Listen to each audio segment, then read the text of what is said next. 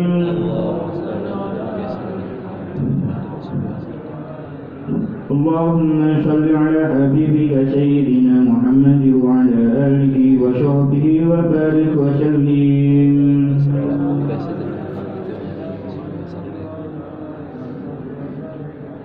اللهم صل على حبيبك سيدنا محمد وعلى آله وصحبه وبارك وسلم أجمعين.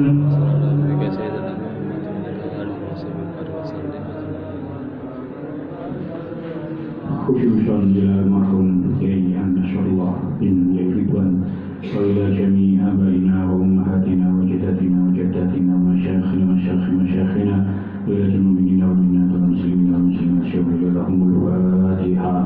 أعوذ بالله من الشيطان الرجيم. بسم الله الرحمن الرحيم. الحمد لله رب العالمين الرحمن الرحيم مالك يوم الدين إياك نعبد وإياك نستعين اهدنا الصراط المستقيم صراط الذين أنعمت عليهم غير المغضوب عليهم ولا الضالين آمين. بسم الله الرحمن الرحيم. اللهم صل على سيدنا محمد وعلى سيدنا محمد. الحمد لله رب العالمين. اللهم صل على سيدنا محمد صلاة تنجينا بها من جميع الأهوال والآفات وتقضي لنا بها جميع الحاجات وتطهرنا بها من جميع السيئات وترفعنا بها عندك على الدرجات وتبلغنا بها أقصى الغايات من جميع الخيرات في الحياة وبعد الممات إنك على كل شيء قدير. اللهم أوصل ثواب ما قرأناه من سورة الفاتحة ومن سورة الإخلاص التي قرأناه 11 مرة ومن المعوذتين ومن هللنا ومن سبحنا ومن صلينا لنبينا محمد صلى الله عليه وسلم وإلى آله وأصحابه وذريته وأهل بيته الكرام وإلى جميع الأنبياء والمرسلين وإلى جميع التابعين والتابعين وإلى جميع الأولياء والأولياء إلى أينما كانوا خصوصا إلى سلطان الأولياء سيدنا شيخ عبد القادر الجيلاني وشيخ هاشم الشاذلي وشيخ أحمد علي وشيخ أحمد محمد البدوي وشيخ أحمد شوقي وإلى جميع مشايخنا ومشايخنا ومعلمينا خصوصا إلى المرحوم كيai Nasrullah bin Kiai Muhammad Ridwan وإلى جميع آبائنا وأمهاتنا وجداتنا وجداتنا وإلى جميع المؤمنين والمؤمنات والمسلمين والمسلمات. اللهم اغفر لهم وارحمهم وعافهم واعف عنهم. اللهم اغفر لهم وارحمهم وعافهم واعف عنهم. اللهم اغفر لهم وارحمهم وعافهم واعف عنهم.